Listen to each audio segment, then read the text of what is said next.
반갑습니다. 기름진 학점은행제 안선생입니다. 이번 영상은 보시다시피 학점은행제 학자금 대출 23년 1학기부터 학점은행제도 학자금 대출을 받을 수 있게끔 변경이 되었죠. 학점은행제 과정이라고 해도 이는 엄연히 학자금 대출을 신청하는 것이기 때문에 대출 신청 일정이라던가 금리, 한도 이런 것들을 전부 체크해 주셔야 합니다. 저도 이제 확인을 해야 하니까 학점은행제 학자금 대출 관련 내용을 좀 읽어봤는데 금리나 한도, 지원자 이런 부분은 설명이 잘 되어 있는데 저의 기준에서 이건 좀 중요하겠다 싶은 내용들은 이상하게 내용이 좀 부실하더라고요. 그래서 이거는 영상으로 한번 다뤄야겠다 싶어서 영상을 만들게 되었습니다. 학점은행제 학자금 대출 유의사항 바로 시작해 보도록 할게요. 자, 일단 학습자분들이 본론 내용을 보기 전에 체크해야 할 건 먼저 말씀드리겠습니다. 제가 새로운 내용을 설명하는 게 아니라 있는 내용을 더 상세하게 풀어드리는 것이라서 저의 영상을 보는 것과 동시에 한국장학재단 홈페이지에서 학점은행제 학자금 대출 페이지를 함께 보시면 더 많은 도움이 될 겁니다. 그리고 두 번째, 대출 금리나 규모 이런 건 한국장학재단 홈페이지에 상세하게 나와 있고 대출 한도는 10만원부터 4천만원까지인데 학습자님께서 학점은행제를 하실 때 4천만원 이상 쓰실 일이 없다 보니까 이번 영상에서 학자금 대출 금리나 대출 한도 관련해서는 설명을 안 할 겁니다. 참고해주세요. 그럼 이제 본론으로 들어가서 개인적으로 이 부분은 내용을 좀 더 추가하는 게 좋겠다라고 생각한 부분은 무엇이냐?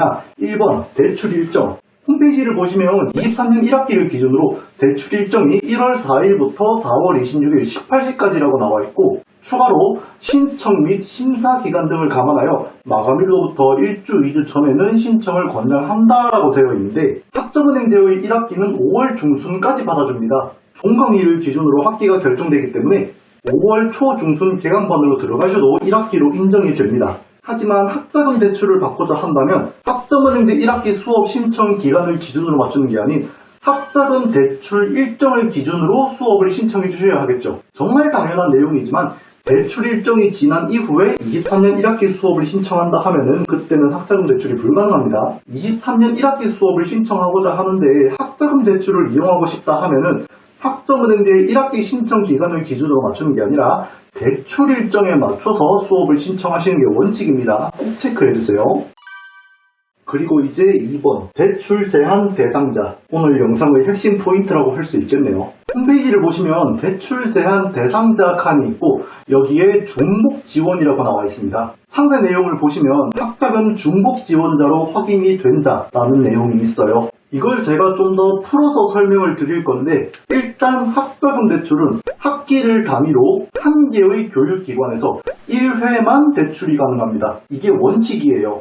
이건 장학재단법에 근거해서 중복 수혜를 막는 것이기 때문에 학습자분들이 꼭 체크해 주셔야 합니다. 대학교의 경우에는 어차피 이중학적 때문에 여러 군데의 대학교를 다닐 수가 없어서 특별한 경우가 아닌 이상 중복 지원 관련해서는 꼼꼼하게 체크하지 않아요. 하지만 학점은행제라고 하면 말이 달라집니다. 왜? 학점은행제는 한 교육기관이 아니라 여러 군데의 교육기관에서 수업을 들으실 수가 있기 때문에 애초에 학점은행제라는 제도 자체가 한 개의 교육기관에서 얻을 수 있는 학점을 제한하고 있을 뿐더러 과목 개설 문제, 비용 문제 등 여러 가지 사유로 인해서 학습자분들이 교육원을 나눠서 듣는 경우가 굉장히 많아요. 학점은행제 특성상 한 학기를 대상으로 한다 하더라도 여러 군데의 교육원에서 수업을 들을 수가 있다는 것인데 그럼 학자금 대출을 받으실 때 내가 수업을 듣고 있는 모든 교육원을 대상으로 대출이 가능하냐? 그게 안 된다는 겁니다. 앞에서도 말씀드렸겠지만 학자금 대출은 학기를 단위로 한 개의 기관에서 1회만 대출 이용이 가능합니다. 만일 내가 A 교육원에서 4과목, B 교육원에서 3과목 이렇게 교육원을 나눠서 수업을 듣고 있다 하면 현재 23년 1학기에 듣고 있는 7과목 모두를 대상으로 학자금 대출을 이용할 수 있는 게 아니라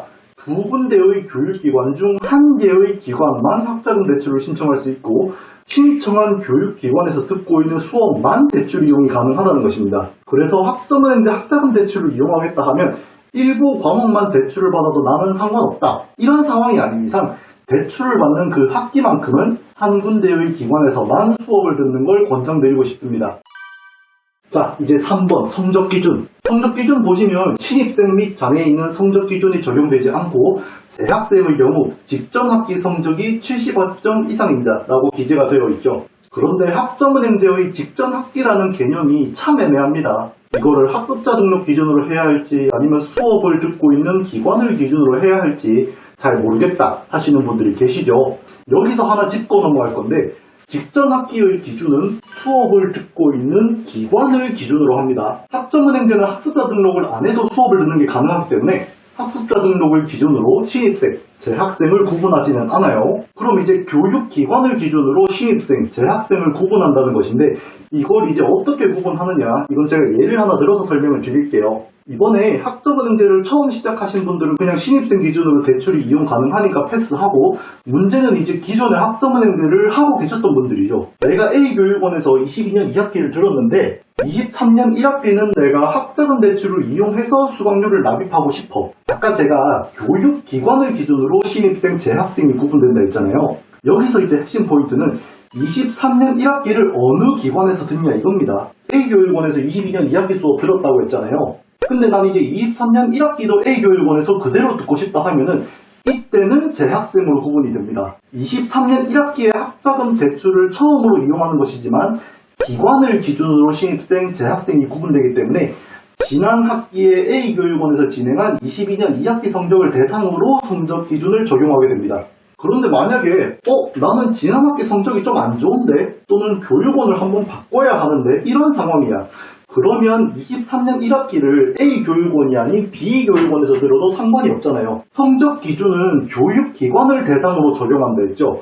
그러면 23년 1학기는 A교육원이 아니라 B교육원에서 듣겠다 하면 교육기관을 대상으로 하기 때문에 이때는 신입생으로 구분이 됩니다. 왜?